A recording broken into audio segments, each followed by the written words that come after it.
আজকের অনুরাগের ছোঁয়া ধারাবাহিকের পর্ব শুরু হয় এক উত্তেজনাপূর্ণ ঘটনায়। যখন বাড়ির সবাই উর্মিকে নিয়ে ব্যস্ত হয়ে পড়ে, তখন কুন্তলা আর রুডি ভয়ে আতঙ্কে পালিয়ে যাওয়ার সিদ্ধান্ত নেয়। কিন্তু তাদের এই পরিকল্পনা দীপার চোখ এড়ায় না। বন্ধুরা, তাই আজকের এপিসোডে দেখতে পাবেন একের পর এক চমক।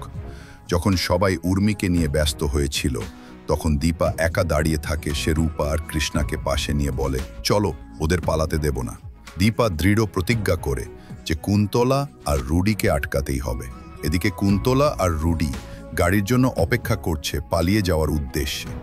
তারা ভাবছে হয়তো এবার তারা রক্ষা পাবে, কিন্তু দীপা তখনই তাদের সামনে এসে দাঁড়ায়।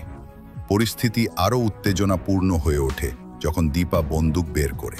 কুন্তলা দীপার হাত থেকে বন্দুক ছিনিয়ে নিয়ে বলে, আমাকে বোকা বানাতে এসো না দীপা। কিন্তু দীপা শান্তভাবে উত্তর দেয়, বোকা আমি নই, আসল বোকা তোমরা। আমি ইতিমধ্যেই পুলিশকে খবর দিয়েছি, চারদিক ঘিরে ফেলা হয়েছে। এরপর অবিনাশ পুলিশ বাহিনী নিয়ে সেখানে পৌঁছে যায়। কুন্তলা আর রুডি শেষ পর্যন্ত পুলিশের হাতে ধরা পড়ে।